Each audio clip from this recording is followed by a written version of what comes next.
Hi and welcome. I'm joined by 5 Eurovision fans ready to discuss one of this year's Eurovision entries. My name is Charlotte. I'm from Denmark. I'll be your host today. Now, let's meet our panel of Eurovision fans before we start talking about the Georgian entry. Sara, can you introduce yourself? My name is Sara and I am from Sweden. I've been following Eurovision since 1999. But I was mostly a fan of Melodifestivalen, of course, the Swedish national selection. And then in 2006, SVT, the broadcaster for Eurovision in Sweden, uploaded all the videos for that year's Eurovision songs on their webpage. And that's when I became a huge Eurovision fan, when I realized that I could listen to all the songs before the contest. And I haven't stopped since. From December, when the first selection is, to March, that's basically all I do. I watch the national finals, I listen to all the songs, I make my own lists and discover wonderful music from all over Europe. Hi, my name is Alvaro. I am originally from Colombia, although I live in Finland. And one of the most surreal experience about Eurovision I have was at my workplace in 2015. I worked with an Italian colleague, and she was like, last night I watched a show. It was like, I think, like The Voice, but there were countries participating and they were giving points to each other. And I said, you mean Eurovision? And she says, really? Me and an Indian guy were explaining an Italian girl what was the Eurovision about. And it was, wow. It's surreal, but at the same time, this is what Eurovision is about, like people from different cultures joining because of the music. Hello, I'm Takko. I'm half Greek, half Hungarian. I live in Budapest for some years now. I remember Eurovision since 2001, when I was 1 year old. I have a lot of favorite entries every year. My favorite entry of the whole contest is Fuego from Eleni Foureira. I love her, and yeah. Hi, I'm Miljan. I'm from Serbia. I've been a Eurovision fan since the 80s, when I was 5-6 years old or something. I've been a Eurovision fan ever since. I'm a member of the Serbian OG club. I also have a podcast where with my boyfriend we comment on Eurovision songs. So I don't follow every national final like Sara, but I listen to all the songs from all the national finals. And I think that's the beauty of us more fiery fans, because we can then choose songs that didn't come through and listen to them on. And what we also do is we comment on the nights of the semis and of the final. We do our live Facebook show commenting on the songs, like we're the TV station actually, and our friends who even don't like a Eurovision like to watch us and laugh with us, but we're not mean to the songs like Terry Woganworth or something. And Lisa? Yeah, hi, I'm Lisa from Denmark. I don't watch all the national finals. I usually only watch Denmark, Germany if they have one, Norway and Iceland. But I have been traveling to the Eurovisions ever since 2000. In 2002, I didn't have the money, but other than that, since 2003, I've been traveling to the Eurovision every year. Either mostly as press accredited, but 2 times as fan accredited, and 1 time as volunteer in 2014. So, the song we'll talk about today is from Georgia. The broadcaster has reselected the Tornike Kipiani and the song You. Now, I'm not sure I fully agree with this description, but the broadcaster described this song when they released it as a mix of rock, pop rock, and blues rock. But what do you guys think about this song? Sara? I'm a music teacher and a musician, and I don't agree with that description. I wonder where the blues part is. No, no, I'm not saying that I know everything about music, but just, I would describe it as a ballad. Maybe a little bit of a power ballad at the end, but not enough to make me interested in it. I think is really boring. It's my third from the bottom this year. It's not good. I don't like the lyrics. I don't like the song. I loved his song last year. For me, this is the biggest fall from last year. I had Take Me As I Am as in my top 10. And like I said, this is my third from the bottom. So this is not good. Well, I am conflicted because technically I should like this because this is like the Alvaro type of songs. I like the introspective ballads, emotional, but this doesn't give me any feelings. Like it tries to, but it didn't get to that point. So I'm not impressed. I'm also disappointed. Last year was much better, and this will be forgettable. For me, it's the same with last year.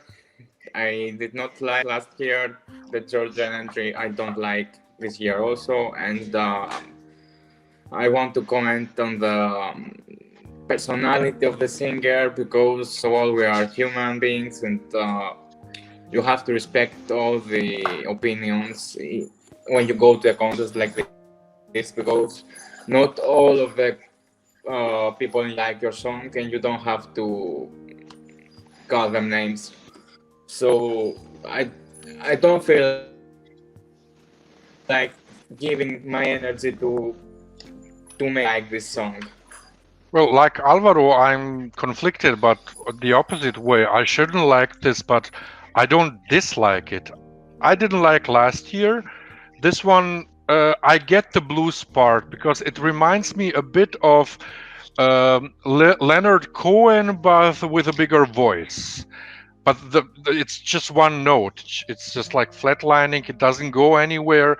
But somehow I think there were in the past 10 years songs on the radio which were very successful sounding like this. I can't remember any, but I think there were songs, not on Eurovision, but on the radio. And I don't know. I can't hate it because it's not making me puke. But I don't think it will make a good impact on Eurovision because it doesn't go anywhere. And at Eurovision you have to have something happening in the song. But this one just, he sits there with an expressionless face and sings it. I don't know. I'm really conflicted about these songs. I mean, I do like the sound on one hand, but on the other one it's just flatlining. And Lisa, what do you think about it? Well, I disagree with all of you. I love the song. I also loved his song last year, which was kind of strange for me because it wasn't really my type of song last year. But I loved the way he had this angry love, and I am so happy that he made something completely different this year, as a quiet ballad, which is just with sweet love, and we still can hear how good vocal he has. And I also disagree a bit with Miljan about a song that doesn't go anywhere, because I think both the Portuguese and the Dutch winner this past years, they didn't go anywhere either. I think they were boring, and still they moved a lot of people. So I think that even if a lot of people don't think this go anywhere, I still think that it's so different from anything that is in that semi-final. And if like Portugal and the Netherlands can win with something as boring as that, I think Georgia has a fine chance as well. I do agree with you. I told you I'm not disliking the song. I should dislike it, but I don't. And I just now remembered how to Google it. It reminds me with the sound on "A Perfect Day" by Lou Reed, which was later covered by David Bowie and a bunch of singers. It has that feel, and that song also doesn't go anywhere, but it was very, very popular. So I think this could do well given what the other songs will be and how the juries will react to it. Yeah, I think it's because also it's just after Serbia, which is really an up-tempo, and Albania is a mid-tempo, and then this just very, very quiet. So yeah, this is a kind of ballad that I like also because I think that in the end of the song it actually gets a little bigger, like, well, kind of like also with the Austrian song, it also has a little kind of a big finish, not the really big gospel, but still something that, Georgia has really struggled in recent years. In fact, the country hasn't been in the final since 2016. Will Tornike change that this year? Lisa, what do you think? I actually think it can qualify because it's something, there's no, in this semifinal, I don't think there is any ballads as quiet as this one. There are other ballads, but not like this. So I think it can qualify. Well, I don't know. This year is so strange. Anything can happen. And as Lisa pointed out, this could even win the whole thing. I hope for the country and for him. Now, you said if the Netherlands could win and Portugal could win. I'm just quoting you. So well, I don't think he can win, but I just said they were boring winners, but I don't think he can win. You know, Lisa, back in 2001, if somebody had asked us if Estonia would win, we'd all say no. So really, I'm not excluding anything. I hope he will qualify, but I don't know. I hope so. Well, I don't think that he will qualify if karma works. He will not qualify because there are artists with better this year that deserve to qualify. So for me, I cannot see him in the final. And Alvaro? I think it doesn't have the impact, even if it's different compared to the other songs. So it will probably stay in the semifinals. Yeah, I think so too. I don't see this making it to the final. Even though Georgia has surprised at least me before in 2016, I had completely counted them out, but they went to the final anyway. So they might be a dark horse, but no, I don't think they will make it to the final. I myself, just like several of you, I really loved his song from last year.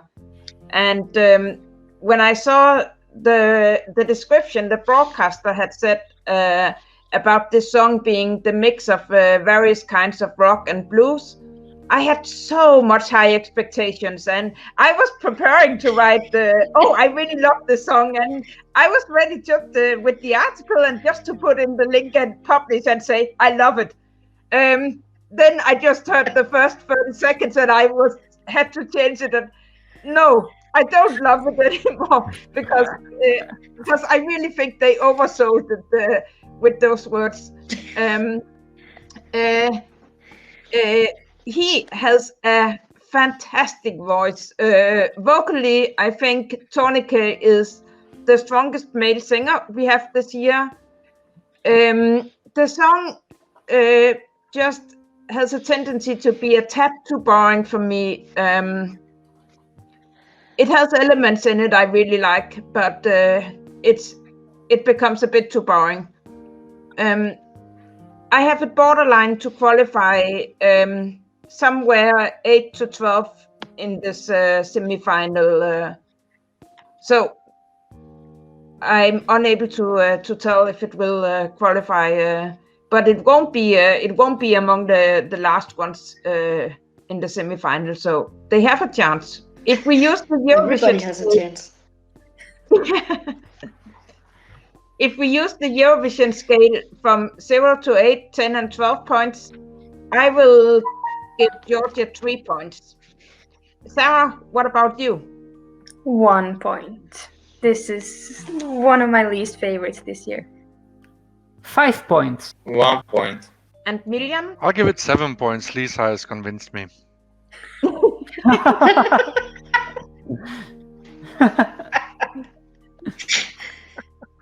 And Lisa? Yeah, well, last year I had Georgia in my top 5. This year it's just outside top 5, so I'll give them 8 points. So, does anyone have something they would like to add regarding this year's Georgian entry?